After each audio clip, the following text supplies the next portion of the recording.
नमस्कार, स्वागत है आपका इस बुलेटिन में। मैं हूं आपके साथ पूजा राठौर शर्मा। और वादों वाली दहाड़, कौन जीतेगा पहाड़, ये सवाल और ज्यादा दिलचस्प हो गया है क्योंकि अब हिमाचल चुनाव के लिए बीजेपी का भी संकल्प पत्र जारी हो गया है। आपको बड़ी खबर बता रहे हैं, हमसे कुछ देर पहले ही जो है बीजेपी के राष्ट्रीय अध्यक्ष जेपी नड्डा ने संकल्प पत्र जारी किया। 11 वादे उसमें नजर आए। हिमाचल में सिविल यूनिफॉर्म कोड लाएंगे, ये पहला वादा। किसानों को 3,000 रुपए सालाना देंगे, ये भी वादा संकल्प पत्र में किया गया है। इसके अलावा 8 लाख से ज्यादा लोगों को रोजगार दिया जाएगा। पक्की सड़कों से हर गांव को जोड़ा जाएगा। तो ये हिमाचल की जनता के लिए 11 वादे हैं बीजेपी के। और साथ ही इस संकल्प पत्र में इंफ्रास्ट्रक्चर के लिए 12,000 करोड़ रुपए देने का वादा किया गया है। प्रदेश में 5 नए मेडिकल कॉलेजेस खोले जाएंगे। हर विधानसभा में मोबाइल क्लिनिक की संख्या बढ़ाई जाएगी। युवाओं के लिए हिम स्टार्टअप योजना का भी वादा यहां पर किया गया है। तो देखिए, ये वो 11 वादे और तस्वीरें भी आपको हम दिखा रहे हैं। अब से कुछ देर पहले बीजेपी का ये घोषणा पत्र, जिसे बीजेपी संकल्प पत्र का नाम देती है, तो बीजेपी के वो क्या है 11 संकल्प, वो हम आपको दिखा रहे हैं। यूनिफॉर्म सिविल कोड का वादा, किसानों को 3,000 सालाना दिए जाने का वादा, तीसरा वादा 8 लाख से ज्यादा नौकरियां युवाओं के लिए।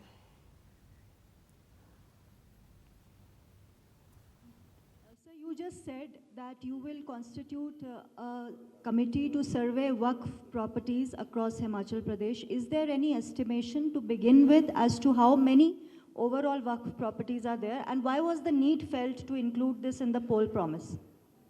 जैसा मैंने कहा, आफ्टर ऑल कोई चीज़ समाज में कुछ हो रहा है, कुछ एक्टिविटी हो रही है, उसके बारे में ध्यान देने की ज़रूरत है, इसलिए हमने इस बात को कमिट किया है। हिमकिरण मांटा जी, your question please.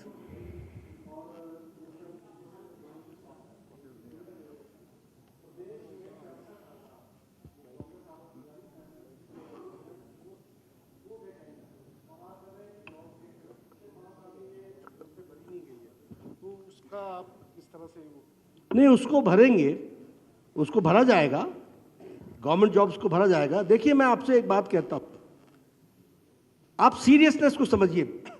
Political party की छोटी से शब्दों के से सीरियसनेस समझ में आती है। कांग्रेस हमेशा कहती है we will give you government jobs. उनको आज दिन तक समझ में नहीं आया कि ऐसा कोई कैबिनेट का नोट ही नहीं आता जो गवर्नमेंट जॉब्स देता है। इतने साल राज कर गए, क्या समझ में आया उनको? हम हमेशा कहते हैं we will provide job opportunities. All India Institute of Medical Sciences job opportunities दे रहा है। Bulk drugs park job opportunities देगा। Medical device park job opportunities देगा। Indian Institute of Management job opportunities देगा। तो जिस पॉलिटिकल पार्टी ने इतने साल राज कर लिया, उनको यह नहीं समझ में आया कि गवर्नमेंट जॉब देने का कोई कैबिनेट का नोट ही नहीं बनता है। जिसको देखो मैं इतने 2 लाख ये दूंगा, 2 लाख वो दूंगा। कोई कैबिनेट का नोट आज़ाद भारत में मेरे को अभी तक, मैं पढ़े लिखों से पूछ पूछ के थक गया कि यार एक कैबिनेट का नोट तो दिखा दो जो गवर्नमेंट जॉब का कोई कैबिनेट का नोट आता हो। ऐसे नौकरियां दी जाती हैं क्या? नहीं। हाँ, आपने जो 65,000 की बात की है वो आंकड़े क्या होंगे मुझे मालूम नहीं, पर जयराम जी उनको भरेंगे जरूर।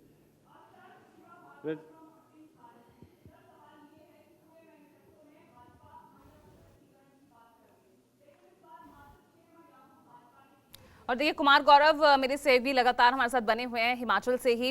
कुमार गौरव, संकल्प पत्र भी आज जारी हो गया, यहां पर क्या दिख रहा है?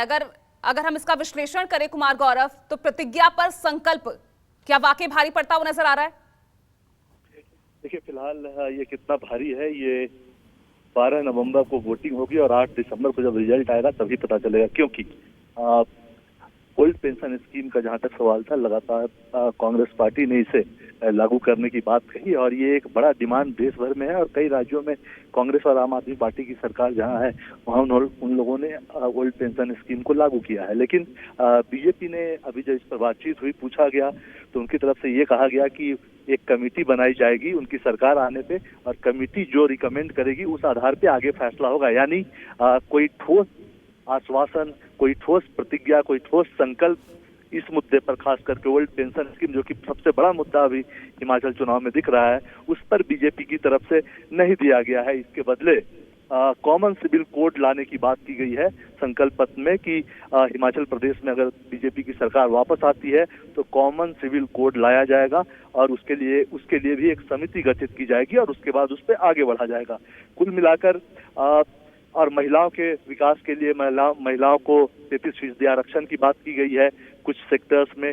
तो मोटे तौर पे अगर देखा जाए तो अगर आप बोलेंगे इन दोनों घोषणा पत्रों को बीजेपी और कांग्रेस की, क्योंकि बीजेपी कांग्रेस का जिक्र मैं इसलिए कर रहा हूं क्योंकि यहाँ हर बार रिवाज होता है कि यहाँ हर 5 साल पे सरकार बदल जाती है। उस लिहाज से अगर देखें तो इस बार नंबर कांग्रेस का आता है, लेकिन चूंकि बीजेपी ने कई राज्यों में इससे पहले जहां इस तरह के रिवाज थे उसको बदला है और प्रधानमंत्री मोदी लगातार उत्तराखंड माफ कीजिएगा हिमाचल प्रदेश की यात्रा पे हैं, लगातार भाषण यहाँ दे रहे हैं, रैलियां कर रहे हैं, तो इसलिए ऐसा लगता है कि बीजेपी उस मिजाज को यहाँ बदलना चाहती है और इसलिए प्रधानमंत्री के चेहरे का इस्तेमाल कर रही है। लेकिन संकल्प पत्र की अगर बात करें तो जो सबसे बड़ा मुद्दा है उस मुद्दे पे कुछ खास कहती हुई बीजेपी नहीं दिख रही है। ताल मटोल ही उस मुद्दे पे दिख रहा है कि उस पर एक समिति बनेगी, वो जो रिपोर्ट देगी उसके आधार पे कार्रवाई करेंगे। क्योंकि बीजेपी के सामने चुनौती ये भी है कि अगर वो हिमाचल में इस चीज की घोषणा करती है तो राष्ट्रीय स्तर पर भी उसकी सरकार है और बीजेपी की सरकार के वक्त ही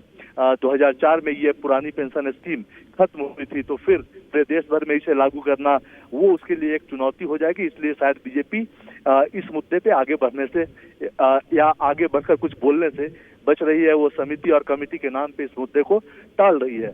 लेकिन जाहिर तौर पे ये एक बड़ा मुद्दा है और हिमाचल वासियों को आज जरूर एक जो उम्मीद की किरण उन्हें उम्मीद थी कि उम्मीद की किरण इस संकल्प पत्र से कुछ ओल्ड पेंशन स्कीम को लेकर निकलेगी, वो नहीं निकली है, इसमें कोई दो राय नहीं है। उसके बदले हाँ राज्य को विकसित करने के लिए कई सारे कॉर्पस फंड अलग अलग सेक्टर्स के लिए, अलग अलग वर्ग के लिए, उन तमाम बातों का यहाँ पे जिक्र किया गया है। जैसा कि बीजेपी पहले भी बोल रही थी कि वो फ्री की रेवड़ी पे विश्वास नहीं करते, वो लोगों को स्ट्रेंथन करना चाहते हैं। उसी लाइन पे ये इनका विजन डॉक्यूमेंट, दृष्टि पत्र या संकल्प पत्र जाता हुआ दिख रहा है। लेकिन हाँ, जो जिस पर सबकी नजर थी ओल्ड पेंशन स्कीम, उस पे बीजेपी की तरफ से कोई कमिटमेंट नहीं किया गया है। क्योंकि इस वक्त एक बहुत बड़ा मुद्दा है, हालांकि उस पर जरूर टाल मटोल करते हुए बीजेपी नजर आई। चलिए बने रहिएगा आप कुमार गौरव हमारे साथ। नमस्कार, मैं हूं मानक गुप्ता। अगर आपको हमारा ये वीडियो पसंद आया हो तो इसे लाइक और शेयर जरूर करें और हाँ, हमें सब्सक्राइब और फॉलो करना ना भूलें ताकि आप देश और दुनिया की कोई खबर मिस ना करें। तो जुड़े रहिए हमारे साथ और देखते रहिए News 24।